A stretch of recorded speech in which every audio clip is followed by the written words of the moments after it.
Beleza, então, agora que estamos gravando. Então, hoje, propriamente dito, a gente entra nos conceitos envolvendo o eletromagnetismo, começando pela parte de eletrostática. Tanto a parte de eletrostática quanto a magnetostática, que será a próxima, a gente envolve apenas campos elétricos e magnéticos constantes no tempo, certo? Já vamos entrar nos detalhes desses aspectos, mas, basicamente, o que a gente vai fazer agora é pegar os conceitos matemáticos que a gente estava trabalhando até então, a parte de vetores, os produtos, os operadores, para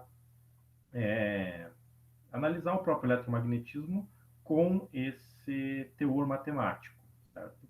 Esse material aqui eu já deixei ali no AVA, não é? Os slides, e também uma lista de exercício relacionado com esse material. As listas de exercício, eu vou logo colocar as respostas ou a resolução da maior parte dos exercícios, ou até pegar alguma das nossas aulas e fazer uma aula de resolução de exercícios e dúvidas, se assim vocês os tiverem. Novamente, se vocês tiverem qualquer dúvida nos procedimentos que eu estiver explicando aqui durante a aula, vocês podem interromper, podem questionar, ou no final da aula, como vocês preferirem, ok? Lembrando lá que esse conteúdo fica gravado depois e no decorrer da semana eu devo colocar o link do YouTube para que vocês tenham acesso. Okay? Bom, então, se a gente retornar no curso, vocês tiveram lá uma disciplina chamada de Fundamentos de Eletricidade e Magnetismo. Tratava basicamente dos conceitos em si, sem aprofundar muito na matemática, das questões como campo elétrico, carga elétrica, campo magnético, polos magnéticos, e como essas coisas aí acabavam evoluindo até as leis de Maxwell. O Maxwell foi justamente pegar equações matemáticas, uma descrição matemática que já existia para o eletromagnetismo, complementar ela e condensar tudo isso em 4 equações que poderiam ser empregadas.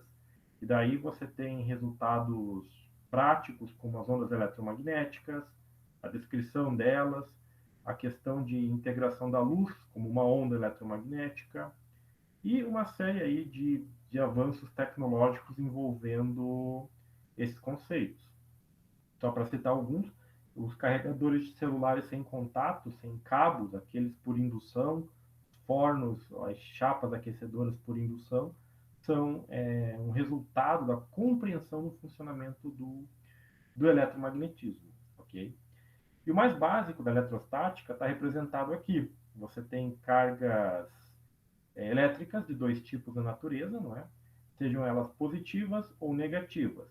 As positivas são geralmente os prótons, que estão contidos nos núcleos dos átomos, enquanto que os elétrons, que seriam as cargas negativas, eles estão na eletrosfera em volta do núcleo, certo? E qualquer átomo é tido eletricamente neutro quando você tem a mesma quantidade de prótons e elétrons.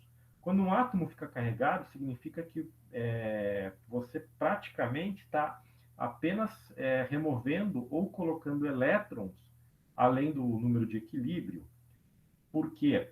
É muito complicado você trabalhar com os prótons no núcleo, porque eles demandam um alto valor de energia.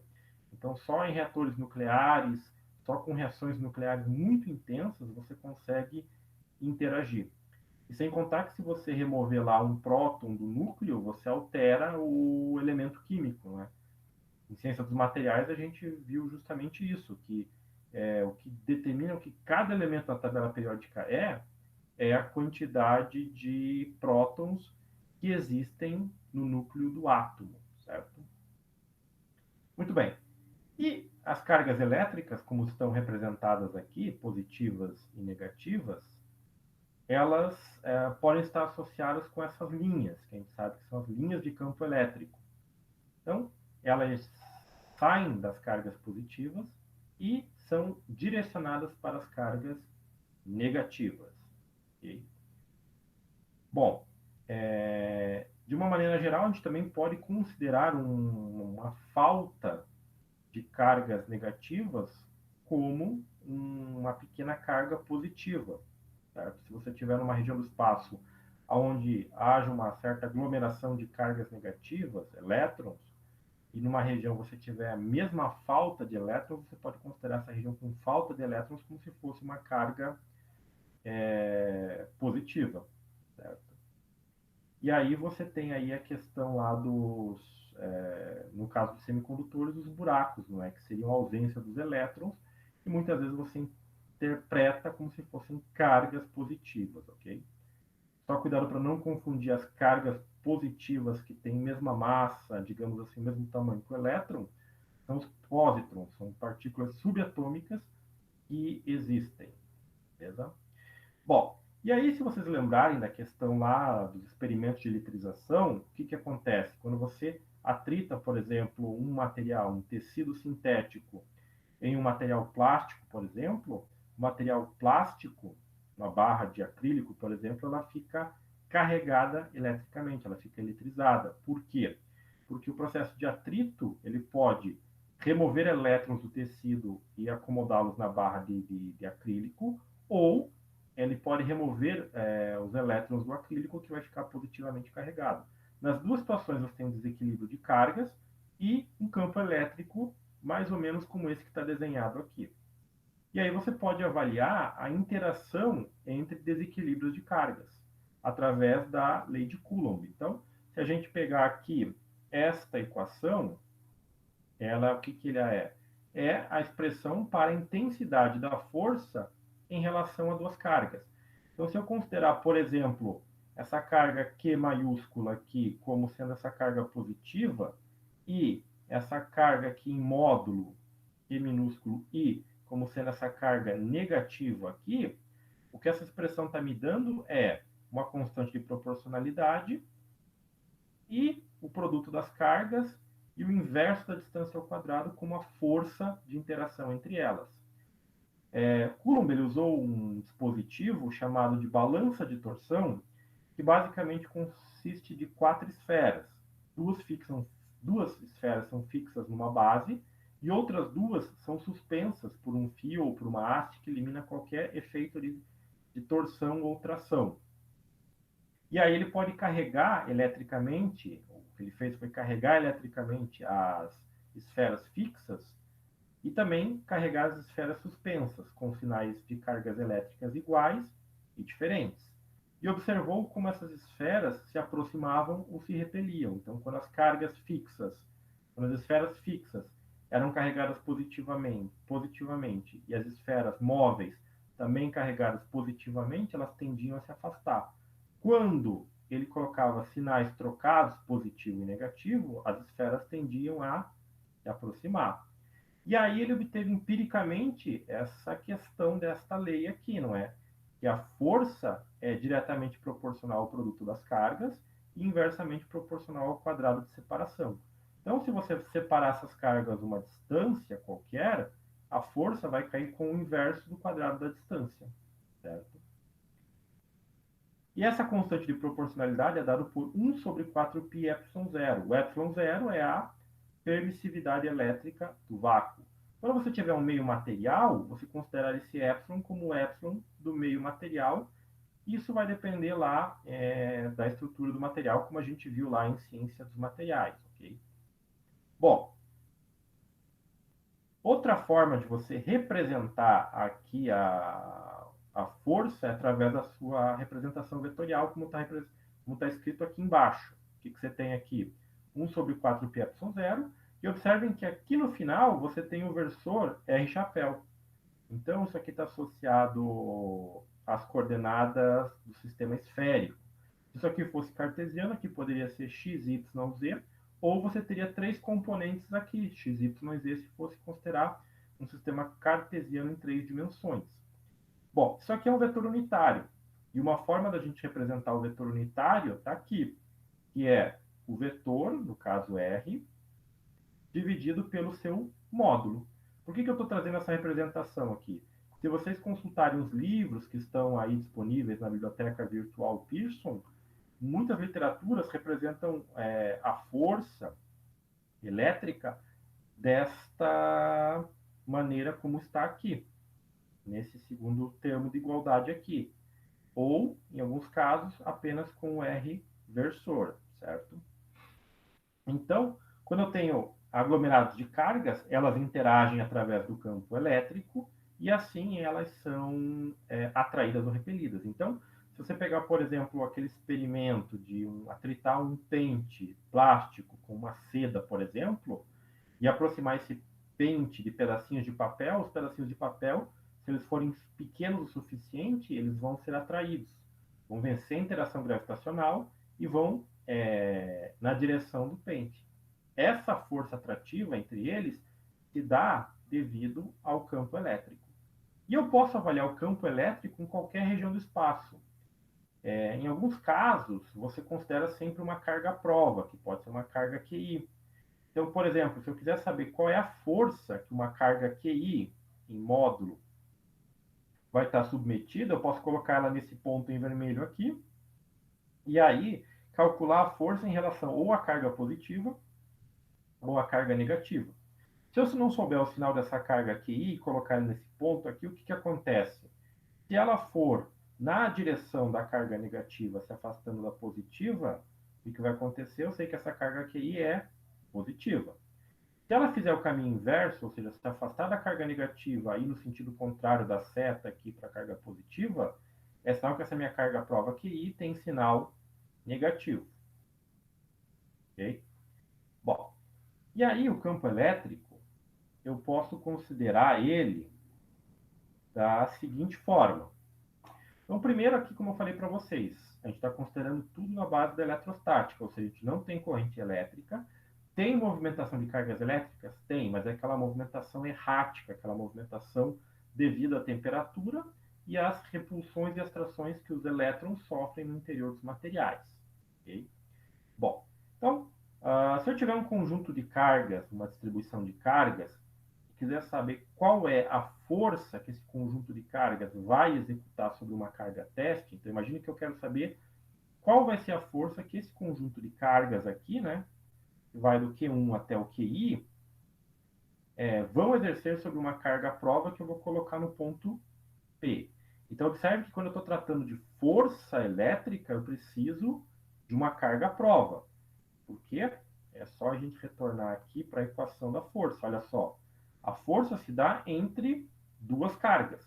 Então, digamos que QI seja a carga prova e que a carga que vai estar exercendo força de atração ou repulsão em relação à minha carga prova, certo?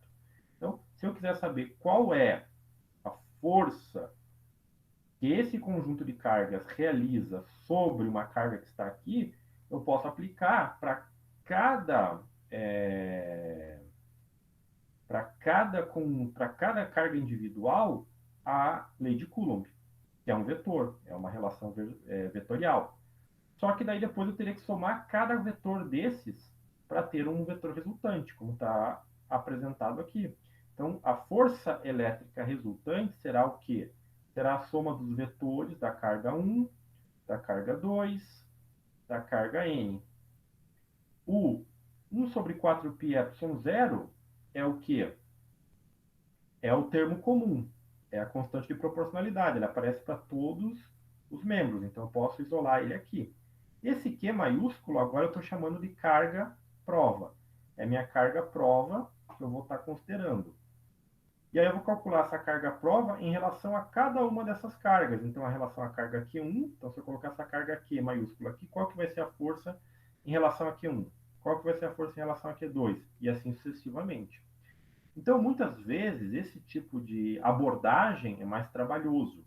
E aí define-se essa igualdade do campo elétrico, matematicamente como está aqui, justamente para você avaliar a força de uma maneira mais simples através do campo elétrico. Então, se eu definir que o campo elétrico é dado por essa expressão que está aqui, 1 sobre 4πε0, que multiplica o somatório de todas as cargas que estão criando o meu campo elétrico total em relação a um ponto do espaço, né? Tanto é que esse RI, esse R1 ao quadrado aqui, é esse vetor distância. Então, observem aqui, eu estou pegando os vetores distância em relação a cada um dos pontos, e não o vetor posição. Porque senão eu ia ter que pegar o vetor posição do zero até aquele ponto e o vetor posição em relação a cada um desses. E ainda assim trabalhar com mais um vetor aqui. Pegando o vetor distância, que é o vetor de um ponto ao outro no espaço, eu posso calcular o campo elétrico. Então aqui a gente recupera os conceitos de vetor posição e vetor distância que a gente tem lá das primeiras aulas, certo? Então, tudo isso daqui, toda vez que eu considero um campo elétrico, um campo magnético, seja ele estático, como está aqui, que eles não variam no tempo, sempre tem o mesmo valor, ou os dinâmicos, como a gente vai ver lá mais para frente, a gente sempre considera o quê? O vetor distância e não o vetor posição, certo? Bom, e aí, se eu simplificar essa expressão, eu chego nessa expressão aqui embaixo, que a força elétrica, em termos do campo elétrico, é proporcional a uma carga prova. Então, eu não precisaria desta carga prova, esse ponto aqui. Então, digamos que experimentalmente eu não tenha como colocar uma carga prova ali. Eu posso simplesmente atribuir um valor para ela, bem pequeno, e verificar qual seria a força que esse ponto exerce, ou melhor, qual é a força que esse conjunto de cargas exerce em relação àquele ponto, certo? E aí eu posso calcular distribuições de cargas, dependendo de como elas estão organizadas no espaço. Então, o que veremos agora vai ser um exemplo de como que a gente aplica essa questão. Então, a distribuição geométrica das cargas é muito importante. Então, nesse primeiro exemplo, a gente tem essa seguinte situação aqui. Você tem aqui nesse eixo horizontal duas cargas que são iguais e positivas. Em relação à origem, elas estão separadas essas distâncias aqui. D sobre 2 para essa carga que está à direita da origem e D sobre 2 para a carga que está à esquerda. Então, elas estão em posições simétricas. E eu quero saber qual vai ser o campo elétrico que essas duas cargas vão exercer nesse ponto P, que está uma distância Z. A distância Z, ou eixo Z, ou melhor, a distância Z no eixo Z, ela está em relação ao quê? Ao metade, ao ponto médio que liga esses dois caminhos aqui, certo? Então, se eu pegar esse aqui D sobre 2 e esse aqui D sobre 2, a distância entre essas duas cargas é D, ok? Bom, e aí eu tenho que fazer uma análise que envolva a questão vetorial. O vetor ele vai ter módulo, direção e sentido. Quando eu tenho poucas cargas distribuídas, como é o caso desse exemplo 1 aqui, o que acontece? Eu posso fazer uma análise gráfica, como eu coloquei aqui na solução. Então, eu sei que as duas cargas são positivas. As cargas sendo positivas, eu sei que as linhas de campo elétrico elas saem da carga positiva. Ok? Beleza. Então, se elas saem, eu vou ter uma linha de campo elétrico que vai sair dessa carga aqui e vai fazer justamente o que essa seta que eu desenhei está para cá. A mesma coisa dessa outra carga aqui, só que pontada para cá. Como eu tenho essa composição aqui de dois vetores campo elétricos, e como eu sei que toda vez que eu tenho duas grandezas que são vetoriais interagindo, eu tenho que decompor elas. Se eu fizer a decomposição, como está representado aqui, o que vai acontecer? No eixo X, eu vou ter uma parcela do campo elétrico que vai estar apontando aqui para a direita, e aqui uma parcela que vai estar apontando do campo elétrico para a esquerda, que eu representei com sinal negativo. Essas parcelas são iguais, porém com sinais contrários. Então, essas parcelas se cancelam. Então, se eu colocar uma carga prova aqui, supondo que a carga seja positiva, para onde ela vai se movimentar? Como ela não tem movimento lateral, como está mostrado aqui, ela só vai se afastar dessas duas cargas seguindo o eixo Z, certo? Então, isso é o que acontece de maneira, digamos assim, qualitativa, certo? Por quê? Porque as componentes que estão em Z vão se somar e as componentes em X também se somam, mas como os sinais são contrários, elas se cancelam, certo? Se eu colocasse uma carga elétrica negativa, aconteceria a mesma coisa, contudo, a resultante seria Z não para cima, seria uma componente de Z para baixo. Ele estaria em movimento desse ponto P aqui para baixo, certo? E depois, tentem fazer vocês, trocando uma dessas cargas de positiva para negativa, ou seja, chamem, por exemplo, essa carga que está aqui à direita de positiva e essa aqui de negativa. E só façam essa análise vetorial para vocês verem qual seria a movimentação de uma carga prova. E aí vocês também podem escolher o sinal da carga prova que vocês podem colocar ali em cima, certo?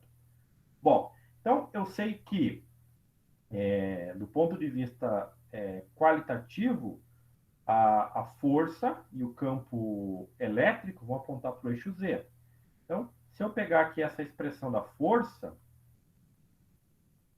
em termos do campo elétrico, eu sei para onde vai estar dirigida essa força aqui. Vai estar dirigida para valores positivos de Z. Eu sei para onde vai estar a movimentação dessa carga elétrica. Agora, qual é o valor desse campo? Qual é o módulo dele? Como é que eu calculo isso? Bom, aí entra a questão da distribuição aqui geométrica desse caso, certo? Então, observe o seguinte, que aqui eu tenho dois triângulos retângulos, não é? É o que vai estar acontecendo aqui.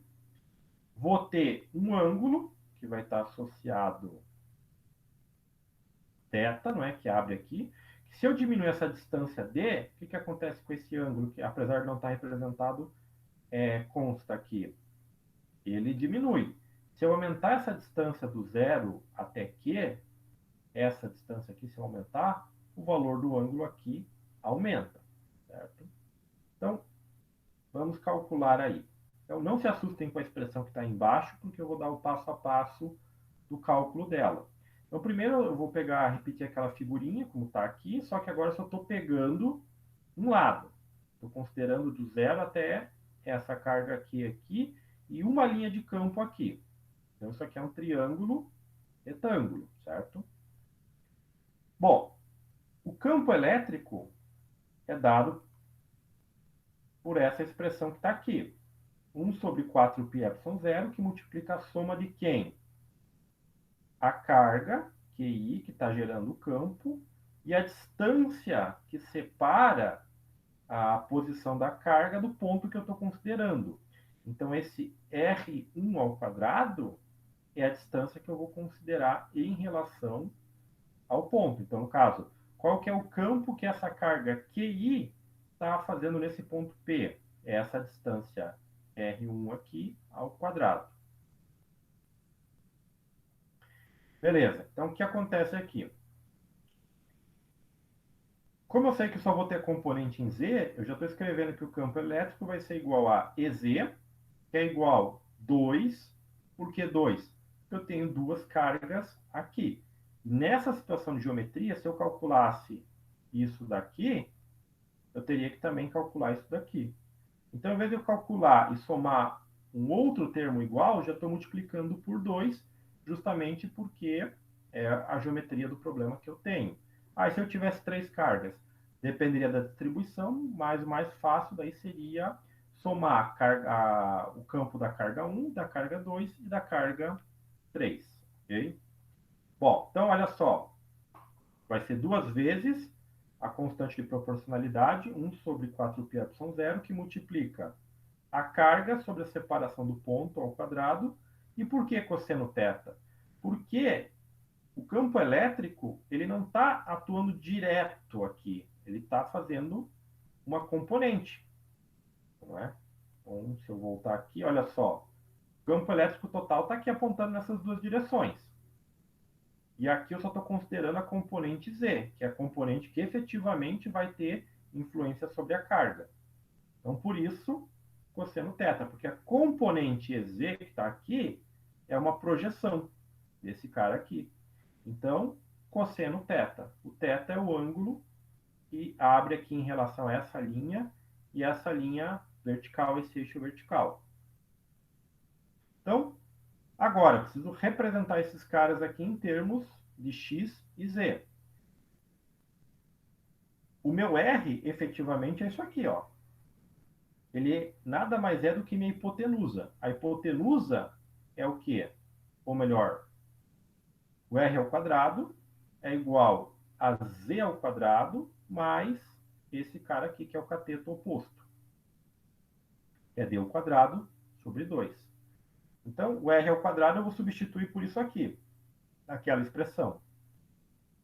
E eu tenho uma relação da definição do cosseno que também pode ser levada em consideração a representação do triângulo retângulo, que diz que o cosseno é o cateto adjacente pela hipotenusa, assim como o seno é o cateto oposto pela hipotenusa.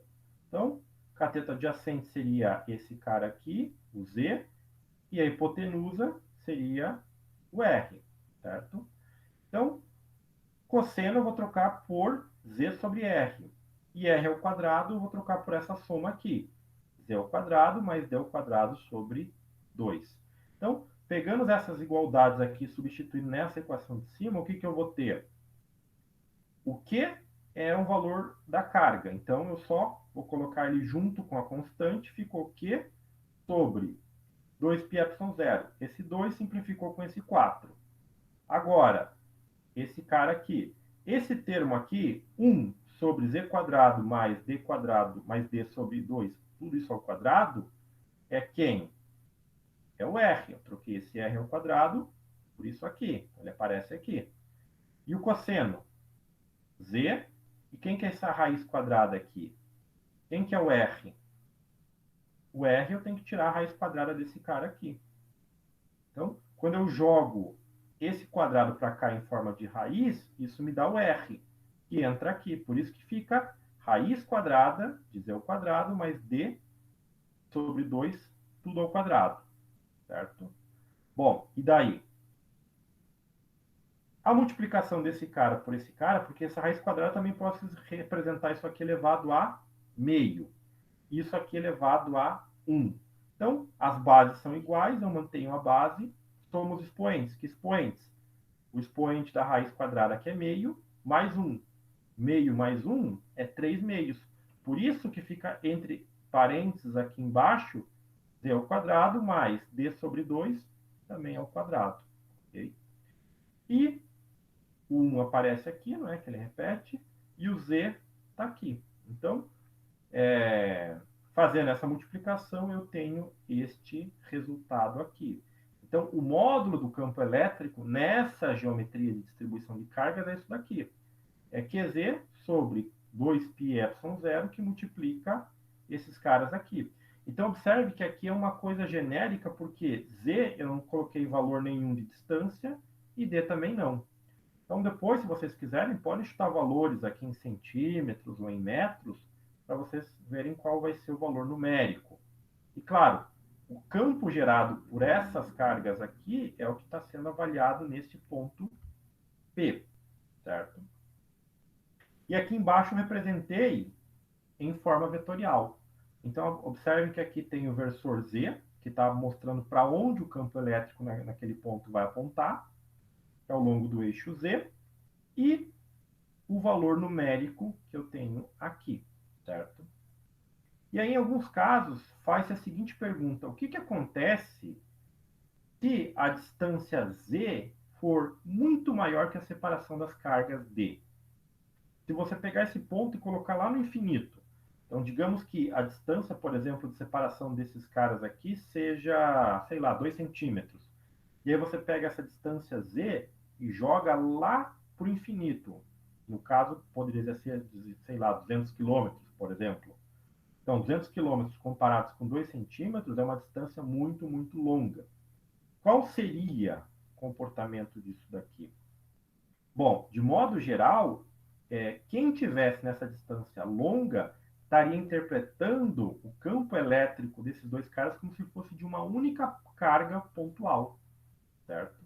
Então, essa é uma aproximação que você pode fazer quando você considera o campo elétrico no interior dos átomos. Por quê? Porque as distâncias de separações entre as cargas são tão pequenas, mas tão pequenas, comparados com a nossa observação, com a nossa distância de observação, que a gente considera como se fosse uma única carga pontual, certo? Então, tudo que eu fiz nesse exemplo aqui foi aplicar essa equação de soma. Então, observe que aqui aparece o símbolo do somatório e não da integral. Por quê? Porque eu só tenho duas cargas. Ou quando eu tenho poucas cargas, como é o caso dessa ilustração aqui, que eu tenho de 1 até n, mas efetivamente seriam umas 4 cargas, eu faço a soma de 4 elementos. A integral ela entra quando eu tiver uma distribuição tão grande de cargas que eu não vou conseguir separar elas ou diferenciar elas, que é o que a gente já vai ver já mais adiante. Certo? Então, tá aqui a representação. E aqui os exemplos, como a gente vai tratar ou como vão aparecer as distribuições de cargas.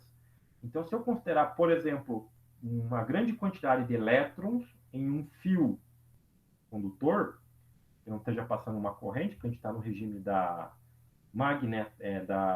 eletrostática, eu posso considerar uma única dimensão, o ponto separado do vetor distância daquele segmento, ou seja, eu pego esse fio inteiro e em vez de eu calcular o campo relacionado ao fio todo, eu vou calcular em relação a um pedacinho desse fio. Eu divido ele em pedacinhos iguais.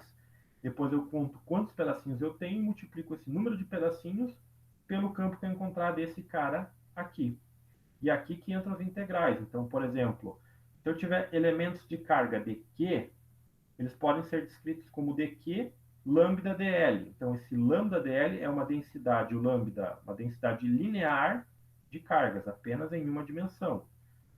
Ele pode ser sigma, que é uma densidade superficial, ou seja, imagina uma folha metálica carregada, uma folha polimérica de plástico carregada. Então, a distribuição superficial de carga se dá por esse símbolo aqui, pelo sigma, ok? Que vai estar associado a um elemento de área. Então, é como se eu dividisse essa área em áreas menores e fizesse a integral sobre todas essas áreas, ou comprimentos menores e fizesse sobre todos esses comprimentos, ou ainda o volume. No caso do volume, a densidade de carga é ρ, certo? Então, o elemento de carga é ρ de tal ou dV, como aparecer aí a representação de volume. E essas integrais que aparecem aqui estão associadas a essas densidades de cargas. Então, aqui você está integrando em relação a uma linha, aqui você está integrando ou somando em relação a uma área, e aqui em relação a um volume. Então, tenham sempre em mente que toda vez que você vai fazer uma integral, você vai fazer uma soma. E muitas vezes você vai simplificar o que acontece no interior dessas integrais, como a gente já vai ver.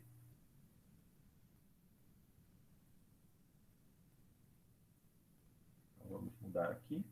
Bom, então, agora o que acontece? Se vocês pegarem qualquer livro de fundamentos de eletricidade e magnetismo, o que é feito nesse início? Você começa sempre com o cálculo da distribuição de poucas cargas. Depois, você vai para um segmento, ou seja, um pedaço cheio de cargas, não é a distribuição. Depois você vai para um anel, depois você vai para um disco, depois você vai para uma esfera.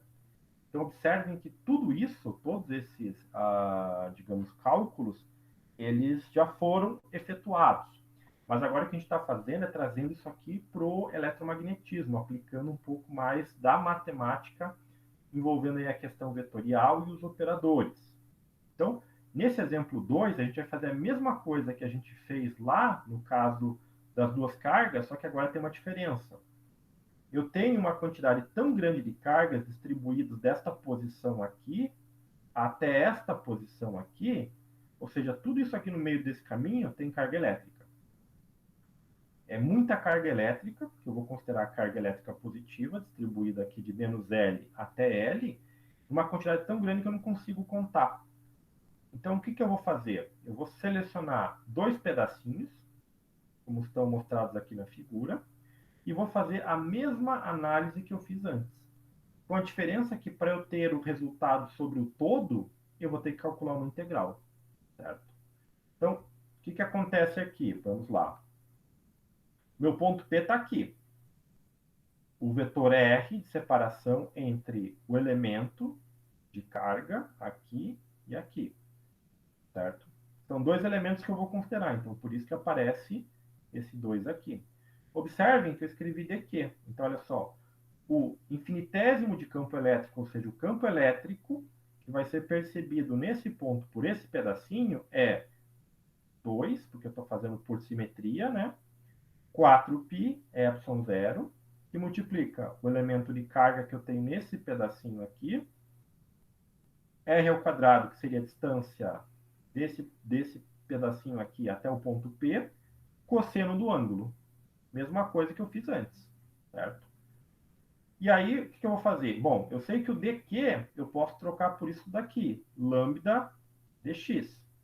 Então, deixa eu voltar aqui um slide, olha só. Quem que é o do elemento de carga quando eu só tenho uma dimensão?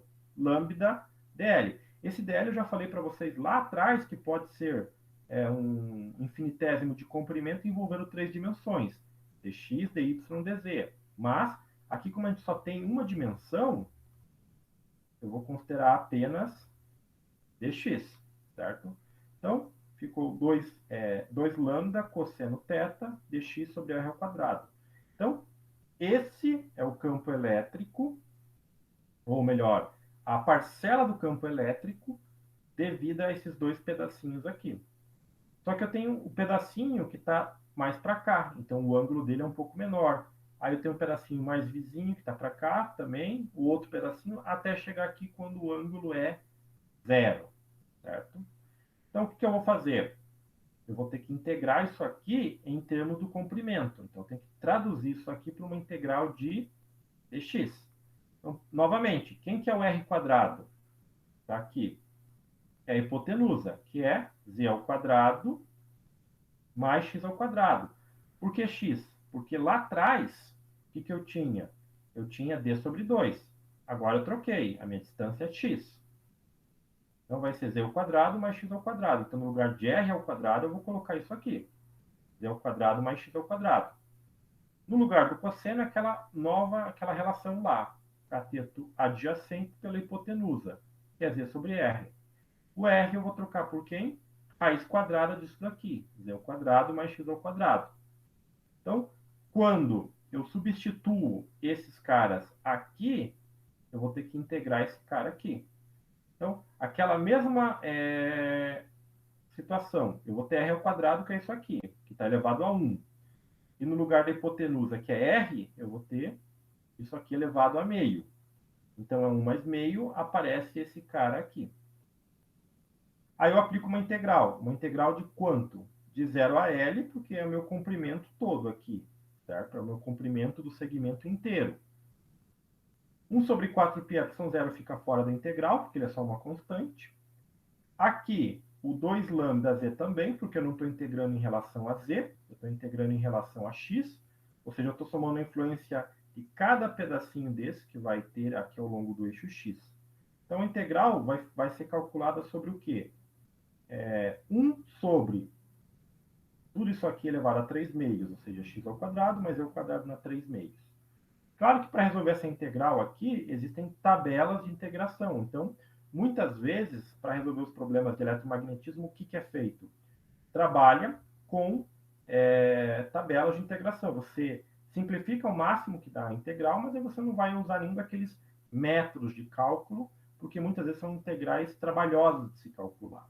Então, se você pegar essa integral aqui, tirando esse termo aqui, né, o 2 lambda z, e procurar, você vai ver que o resultado dessa integral é isso aqui, x sobre z ao quadrado, que multiplica a raiz quadrada, z ao quadrado mais x ao quadrado, variando de 0 a L. Então, tudo que for x aqui, você vai trocar por 0 e por L. Vai fazer um termo, vai fazer esse cara aqui trocado por L, menos ele trocado por 0. No caso, se você trocar por 0, vai zerar. E aqui você vai ficar, então, com L, e aqui dentro, z ao quadrado mais L, certo? Que é o que está representado aqui. 1 sobre 4πε0, que multiplica 2 lambda L sobre z, que multiplica raiz quadrada de z ao quadrado mais L ao quadrado. Okay? Então, esse é o módulo do campo elétrico de todo esse segmento aqui, desse ponto mais L até o menos L. nesse ponto aqui. Então, eu não estou considerando que tem aqui à direita desse mais L, nem à esquerda de menos L. Estou considerando que não tem cargas ali. Porque se eu tivesse, eu deveria considerar o quê? Um fio infinito carregado. A análise geométrica do problema seria a mesma, só que você teria que fazer algumas considerações para considerar o quê? Indo do menos infinito ao mais infinito. Você teria que integrar de menos infinito até mais infinito todos esses pedacinhos aqui para ter o resultado. E sim, daí você usaria também uma outra tabela de integrais para resolver o mesmo problema. Bom, aqui eu só reescrevi o vetor campo elétrico naquele ponto P, né? Ao longo do eixo Z, porque a situação é a mesma lá das duas cargas. Ele vai estar apontando aqui para o Z positivo, certo? E aqui embaixo eu fiz uma simplificação, aquela que eu tinha falado para vocês. Se eu considerar essa distância Z, aonde vai estar o ponto P, muito maior que L, ou seja, muito maior que a separação dos segmentos, o que acontece? Por que se reduz para esse termo aqui? Porque L ao quadrado, em comparação a Z ao quadrado, vai ser muito pequeno. Então, esse número aqui muito pequeno, ele praticamente não vai mudar o Z ao quadrado. Então, é a mesma coisa que eu só tirar a raiz quadrada de Z ao quadrado. A raiz quadrada de Z ao quadrado é Z. Z vezes Z vai virar um Z ao quadrado. Mas eu tenho não, isso tem o Z ao quadrado, que é o que aparece aqui. E lá em cima fica o quê? 2 lambda L, que é o comprimento do fio, e a densidade de carga. Certo? Então, essa é uma análise que se faz do campo elétrico muito distante em relação a essa linha calculada. Ou seja, depende do inverso do quadrado da distância. E aí também, depois, se vocês quiserem, façam o seguinte, façam metade desse segmento ficar negativo, carregado ele, e a outra metade positivo. E tentem fazer essas análises aqui para ver o que vai acontecer com relação ao campo elétrico, para onde ele vai apontar, se ele vai continuar apontando para o Z, se ele aponta para Z negativo, ou muda de eixo, certo? Pensem nessas questões lá depois. Bom, e agora, só para incorporar a questão aqui dos divergentes e rotacionais nos campos eletrostáticos, a gente parte já para a lei de Gauss. Por quê? Porque a lei de Gauss é uma forma, um ferramental matemático que o Gauss desenvolveu para calcular campo elétrico e distribuição de carga. Por quê?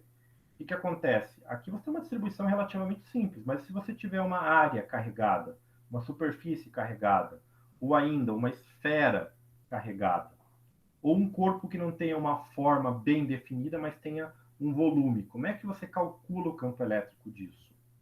Muitas vezes, esta aproximação aqui fica um pouquinho mais complicada.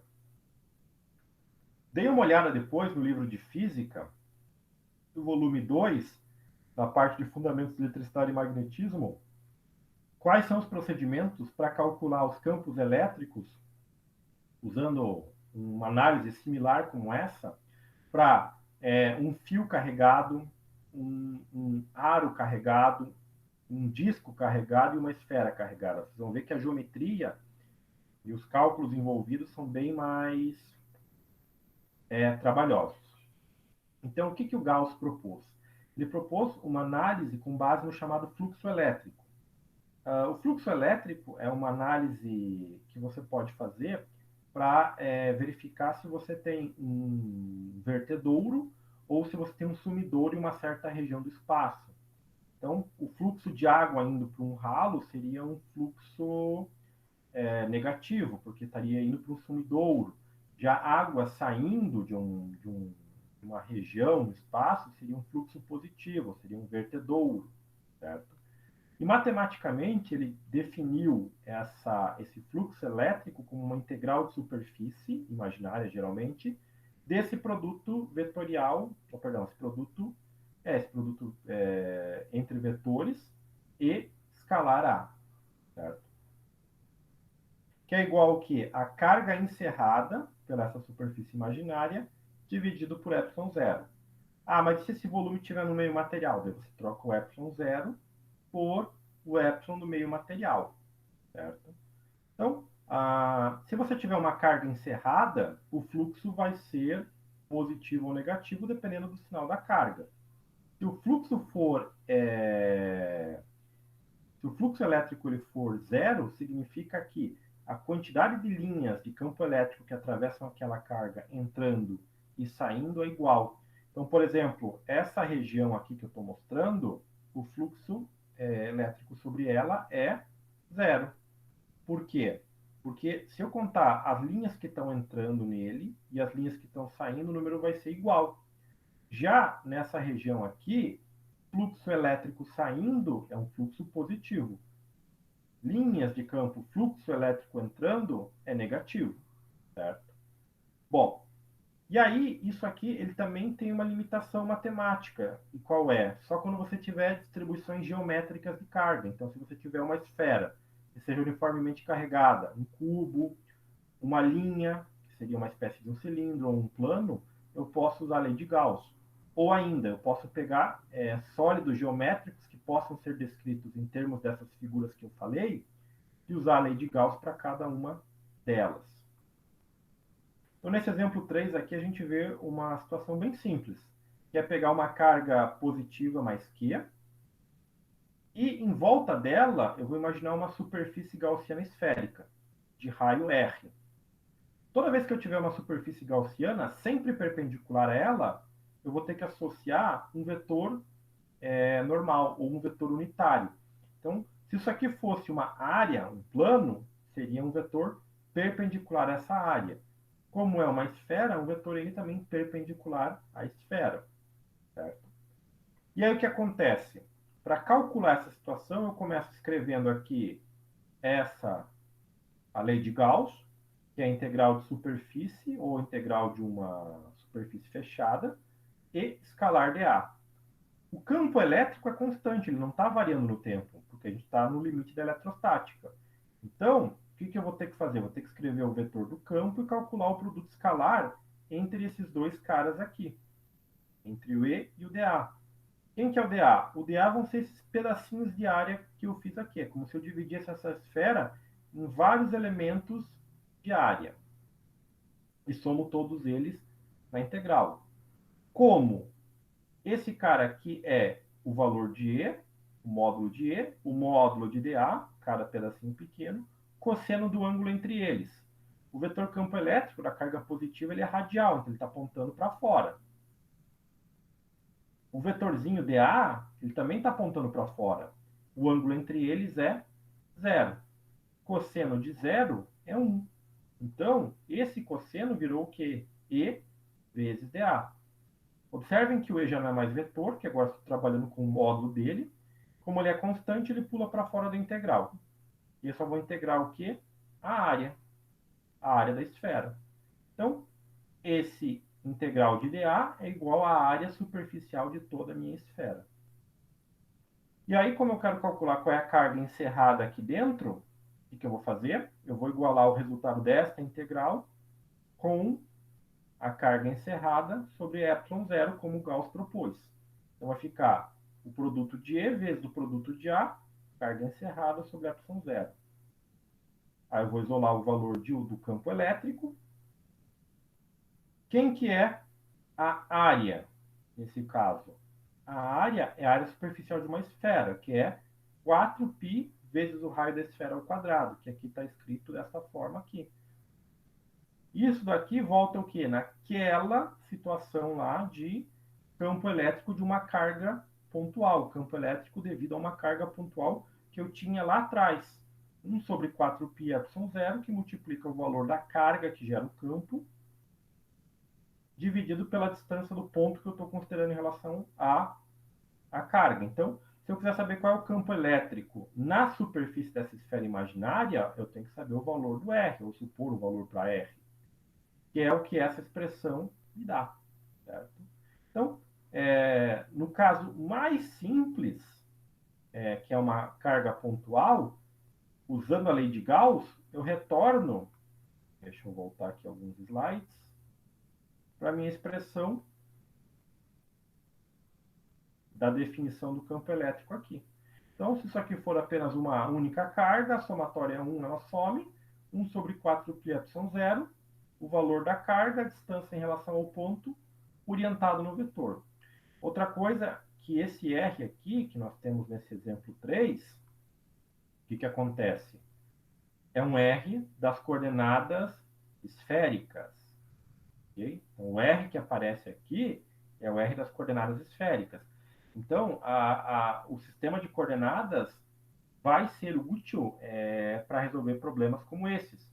No caso lá de um cubo, por exemplo, é melhor usar um sistema cartesiano do que um sistema esférico. Uma esfera ou de uma partícula carregada, ou se minha superfície gaussiana for esférica, é melhor usar o sistema de coordenadas esférico.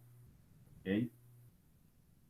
Bom, e aqui nesse exemplo 4, eu também tenho uma outra forma da aplicação da lei de Gauss, envolvendo a sua representação diferencial, certo?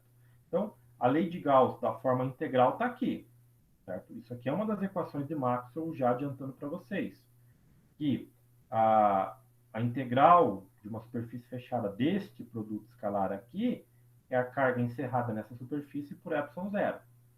Se isso aqui for igual a zero, eu não tenho carga nenhuma encerrada. Da forma de escrever isso aqui de derivadas, da forma diferencial, ela está aparecendo aqui. Certo? Então, vamos ver o que ele pede nesse exemplo 4 aqui. Então, suponha ali que você tem um campo elétrico em uma determinada região do espaço. E ele é dado em coordenadas esféricas, como está mostrado aqui. Ou seja, o meu campo elétrico está aqui, ó. E igual a K, R ao cubo, apontado na direção do versor R, ok? Esse K é uma constante, é um número qualquer. E esse R ao cubo também é um valor numérico qualquer. Okay? Então, esse é o meu vetor campo elétrico. Aí ele pede, no item A, que eu encontre a densidade de cargas ρ, certo? Ou seja, qual é a densidade de cargas por volume, não é? Que eu tenho nessa região do espaço. E B, qual é a carga total contida numa esfera de raio R, centrada na origem. Então, nessa mesma região do espaço, se eu imaginar uma esfera, como eu tinha no caso aqui anterior, envolvendo a carga, qual vai ser o valor da carga encerrada? Certo? Então, a solução trabalha com a lei de Gauss. Então, olha só, a densidade de carga, ρ, está associado à forma diferencial. Então, essa daqui é a forma diferencial da lei de Gauss. O operador nabla, escalar E. Então, isso aqui é o divergente do campo elétrico. Então, o divergente do campo elétrico é igual a uma densidade volumétrica de cargas por epsilon zero. Okay? Então, se eu souber uma expressão para o campo elétrico e calcular o divergente dela, o que eu vou encontrar? O sobre epsilon zero. Então, lembra lá que o resultado disso daqui, o que é? É um escalar. O escalar, epsilon zero escalar. Certo? Bom, então, como eu quero encontrar a densidade volumétrica, né, de carga, esse ρ, o que eu vou fazer? Eu vou isolar ele. Então, o epsilon zero que está aqui embaixo, dividindo, ele passa multiplicando. E aí eu vou escrever aqui, ó, ρ é igual a epsilon zero, multiplica o divergente do campo elétrico. Ah, legal, mas da onde veio essa confusão toda aqui? Bom, primeiro, o campo elétrico está dado em coordenadas esféricas. Então, aquele nabla, ele pode ser representado, como eu falei lá atrás, em coordenadas cartesianas, que era lá as derivadas em relação a x, y e z, ou em coordenadas cilíndricas e esféricas. A representação do nabla, atuado num vetor v qualquer, eu peguei aqui de um dos livros, é isso daqui. Então, aqui você tem a parcela do versor r, aqui a parcela do versor θ, e aqui a parcela do versor φ. Então, lembre lá que as coordenadas esféricas têm 3 versores, que são o r, o θ e o φ. Só que, o que vai acontecer? Se eu olhar o campo elétrico, o vetor campo elétrico, aqui em cima, E igual a K, R ao cubo, versor R, Ele tem parcela θ e tem parcela φ? Não tem. Então, eu posso ignorar esses termos aqui. Tudo que tiver θ aqui nessa expressão, tudo que tiver φ nessa expressão, eu posso ignorar, certo? Então, o que eu vou fazer? Eu só vou pegar essa parcelinha que está aqui para R, e no lugar desse VR eu vou substituir por quem? Vou fazer o cálculo do produto escalar com o campo elétrico. Então está aqui, ó, o nabla, que é esse cara aqui, escalar com o campo elétrico. Então, esse termo aqui é o campo elétrico e esse termo é o nabla. É 1 sobre R ao quadrado, derivado em relação a R, R ao quadrado, versor R. Esse versor R escalar com esse versor R aqui vai ser igual a 1. E aí eu vou ter que multiplicar. Multiplicar o quê? O que sobrou. Então, olha só, o que sobrou está do outro lado da igualdade aqui, ó. R quadrado, né? Que está sob derivada, e o R ao cubo, que também está aqui. Então, esse R quadrado vezes esse R ao cubo mantém a base, somos expoentes. Ficou R à quinta potência. E aí eu vou fazer o quê? Eu vou derivar. A derivada de R à quinta. Derivada de R à quinta fica 5R à quarta potência.